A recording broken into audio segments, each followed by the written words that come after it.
Hello everyone. तो आज हम लोग हेल्थ सिस्टम के बारे में पढ़ेंगे। तो इंट्रोडक्शन टू हेल्थ सिस्टम, सबसे पहले हमको जानना पड़ेगा कि व्हाट इज हेल्थ सिस्टम। तो हेल्थ क्या है वो हम जानते हैं, इससे पहले भी WHO का हमने पढ़ा हुआ है कि मेंटल वेलबींग होना चाहिए, फिजिकल वेलबींग होना चाहिए एंड सोशल वेलबींग होना चाहिए। जब ये तीनों एक साथ होता है then it is declare as health. तो अब ये जो हेल्थ केयर सिस्टम है तो ये क्या है, अगर सिस्टम आया तो ऑब्वियस कोई एक ऑर्गेनाइजेशन होगा जिसका मेन मोटिव क्या है कि पब्लिक को या कोई भी पॉपुलेशन को अपने देश का या लोकली या पूरा नेशनल पे हम हेल्थ केयर सर्विस को प्रोवाइड करना, जिसके अंतर्गत क्या होता है कि अच्छी हेल्थ सभी के लिए पर्याप्त हो, टारगेट पॉपुलेशन के लिए पर्याप्त हो, ये सभी को जरूरी रूप से देना होता है। That is called health care system. अभी जो ऑर्गेनाइजेशन है ये सिर्फ जरूरी नहीं कि नेशनल लेवल पे हो, ये ग्लोबली भी हो सकते हैं। जैसे कि WHO वर्ल्ड हेल्थ ऑर्गेनाइजेशन के बारे में आप जानते होंगे। इसका क्या काम है, ये एक ऑर्गेनाइजेशन है जो पूरे कंट्रीज में सारे जितने भी देश हैं सभी जगह प्रमोट करता है, रिस्टोर करता है हेल्थ को। हेल्थ सही वे में बना रहे उसके लिए ये बहुत अच्छे काम करते हैं। और क्या क्या काम करते हैं, जैसे कि मान लीजिए पुअर कंट्री है वहाँ फ्री वैक्सीनेशन कर दिया, या कोई नया बीमारी आया है तो उसके लिए कुछ प्रोटोकॉल्स लगा दिया कि अगर अभी कोविड प्रोटोकॉल्स आया कि बंद होना है, आइसोलेटेड होना है, तो ये सब कौन कर रहा है, कोई एक हेल्थ केयर सिस्टम। और ये क्या हो सकता है, ग्लोबली हो सकता है या नेशनल लेवल पे हो सकता है या प्राइवेट सेक्टर हो सकता है। ओके, तो ये जो हेल्थ सिस्टम है हम ये थोड़ा बहुत जान ले। इस चैप्टर में आपको मेनली क्या पढ़ना है, थोड़ा बहुत हेल्थ सिस्टम का जानकारी होना चाहिए जो मेनली आपको होगा ही। और दूसरा क्या मेन पढ़ना है, ऑनगोइंग नेशनल प्रोग्राम्स, जो हम लोग के देश में हेल्थ केयर प्रोग्राम चल रहे हैं उनके बारे में हमको पढ़ना है। ओके, तो अब हम जानते हैं कि ये जो हेल्थ सिस्टम है, हेल्थ केयर सिस्टम है, इसके क्या क्या कंपोनेंट्स हैं, इसके क्या क्या तत्व हैं। तो पहला लीडरशिप एंड गवर्नेंस। इसको हेल्थ केयर सिस्टम को लाने के लिए कोई एक सरकार होनी चाहिए, कोई एक रूल्स होनी चाहिए, क्योंकि without plan and without strategies के कुछ तो हो ही नहीं सकता। ऑब्वियस कोई एक फ्रेमवर्क होना चाहिए, तभी तो कोई भी प्लान एग्जिस्ट करेगा। तो सबसे पहले क्या होना चाहिए, एक लीडरशिप, दूसरा गवर्नेंस। कोई एक गवर्नेंस के अंदर ही ये काम होना है। दूसरा क्या होना चाहिए, फाइनेंसिंग, ऑब्वियस सबसे इम्पोर्टेंट है। जैसे ही कोई एक लॉ बना दिया किसी के गवर्नेंस के अंदर, ये चीज आ गया कि ये फॉर एग्जांपल पोलियो उन्मूलन करना है, तो उसके लिए क्या आया था, पल्स पोलियो अभियान। तो पल्स पोलियो मिशन जब आया था तो उसके लिए कोई गवर्नेंस लाया होगा, लीडरशिप, किसी के लीडरशिप में एक स्ट्रेटेजीज आई होंगे कि ऐसे ऐसे उन्मूलन करना है। तो ये तो पहला उसका गवर्नेंस और लीडरशिप हो गया। दूसरा फाइनेंसिंग होना चाहिए। अब ये जो भी दवाइयां खरीदेंगे या उसके अंतर्गत जो भी स्टाफ को रखा जाएगा, वट एवर एडवर्टीजमेंट, इन्हीं सब में फ्री ऑफ कॉस्ट तो होगा नहीं, इसके लिए कोई ना कोई फाइनेंस होना चाहिए। अब वो फाइनेंस कहाँ से आ रहा है, एडिक्वेट फाइनेंस होना चाहिए, किधर से लेना है, कहाँ से लाना है, तो फाइनेंसिंग। तो दूसरा सबसे मोस्ट इम्पोर्टेंट कंपोनेंट जो है वो है दैट वन इज फाइनेंसिंग। तो अब इसमें क्या है कि मान लीजिए किसी को रिहैब करना है, कैंसर पेशेंट है, उसको उसके लिए फिर रिहैब का होगा, या फिर लेप्रोसी पेशेंट है, उसको अगर घर में नहीं रहना है तो उसको कहीं एक सेंटर्स पे रखना होगा उसकी प्रक्रियाएं देखने के लिए।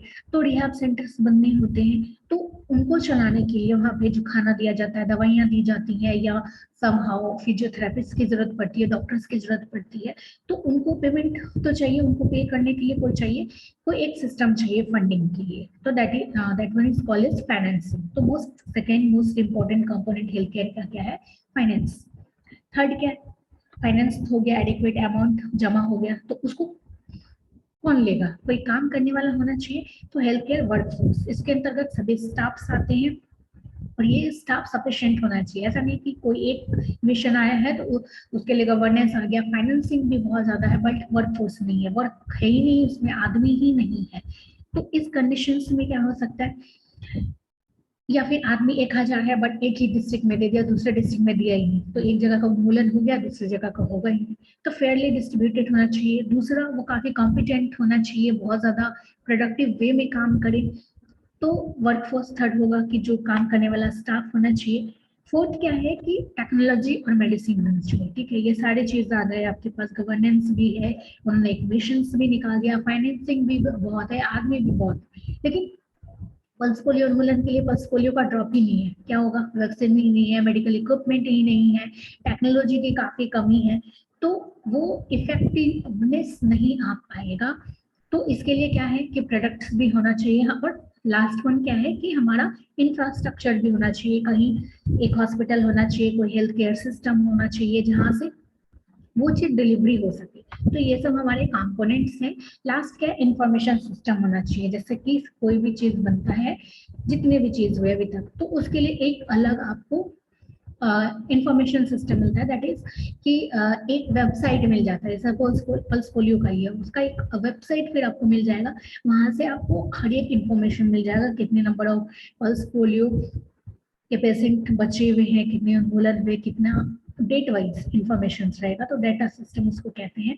तो उसके लिए एक health care system information system भी बनाया गया है। तो ये जो चारों हम लोग 4-5 पॉइंट्स पढ़े हैं, फर्स्टली गवर्नेंस हो गया, दूसरा फाइनेंस हो गया, थर्ड वर्कफोर्स हो गया, फिफ्थ हमारा हेल्थ केयर प्रोडक्ट्स हो गया जिसके अंदर मेडिसिन और टेक्नोलॉजी का होना चाहिए, और फिफ्थ हो गया हमारा इंफ्रास्ट्रक्चर, और लास्टली जो एक डेटाबेस तैयार होता है जिसको हम इंफॉर्मेशन सिस्टम्स कहते हैं, जो मान लीजिए हमको भी चाहिए या कोई एक पीएचडी वाले को चाहिए होगा, तो वहां से ये सरकार को कभी चाहिए तो वहां से वो उसका डेटाबेस उठा सकती है, that one is known as health information system. ये सारे कंपोनेंट है एक हेल्थ केयर सिस्टम के। तो ये क्वेश्चन आ सकता है कि what are the components of health care system, तो एक क्वेश्चन आप यहाँ से बन जाएगा। नेक्स्ट, अब जो इंडियन हेल्थ केयर सिस्टम है ये कैसे डिवाइडेड है, इसका एक ओवरव्यू इस चार्ट्स में दिया हुआ है। तो ये क्या है, 3 तरह से डिवाइडेड है Indian health care system. Firstly public health है, प्राइवेट हेल्थ है, और third one is known as indigenous system. Indigenous system में क्या है कि जो हमारा एलोपैथिक में नहीं आता है तो वो हमारा इंडिजीनियस है, स्वदेशी टाइप के जो भी सिस्टम है उसको हम लोग इंडिजीनियस बोलते हैं। तो अब जो एलोपैथिक है वो 2 टाइप्स में डिवाइडेड है, पब्लिक और सेकेंड वन इज प्राइवेट। तो पब्लिक हेल्थ जो है वो हमारा सरकार के अधीन है, और प्राइवेट को एक खास व्यक्ति को एक खास ऑर्गेनाइजेशन के अंतर्गत हो सकता है। तो ये जो पब्लिक हेल्थ है उसके अंदर क्या होगा, पीएचसी होगा, हॉस्पिटल सीएचसी होगा। तो PHC primary health care centre हो गया, उसका कुछ सब सेंटर्स और प्रखंड रूप से हो गया। उसके बाद क्या है, सीएचसी कम्युनिटी हेल्थ सेंटर हो गया, गांव का हॉस्पिटल्स हो गया, डिस्ट्रिक्ट हॉस्पिटल जो सारे सरकार के अंदर है, जैसे सदर हो गया या कुछ भी कोई स्पेसिफिक कैंसर हॉस्पिटल टाइप का हो गया। तो ये सब हमारा पब्लिक, अगर वो गवर्नमेंट के द्वारा इशूड है तो वो पब्लिक हेल्थ के अंतर्गत आता है। अगर वो किसी एक ऑर्गेनाइजेशन को डिनोट कर रहा है, कोई सिंपल आदमी को डिनोट कर रहा है, तो उसको हम लोग प्राइवेट हेल्थ सेक्टर बोलते हैं। इसके अंदर जो नॉर्मल क्लिनिक का, किसी डॉक्टर का क्लिनिक्स हो सकता है, कोई पॉली नर्सिंग होम हो सकता है, इस टाइप के जो भी चीज होंगे। और इंडिजीनियस सिस्टम में क्या हो गया, आयुर्वेदिक, योगा, सिद्धा, यूनानी, तिब्बी, हेम्योपैथी जो भी स्वदेशी टाइप के होंगे वो इंडिजीनियस सिस्टम के अंतर्गत आते हैं। ओके, तो ये हमारा हेल्थ केयर सिस्टम के साथ था। नेक्स्ट जो हमारा है वो है हमारा ऑनगोइंग नेशनल प्रोग्राम्स, जो नेक्स्ट टॉपिक्स में बनते हैं। ओके।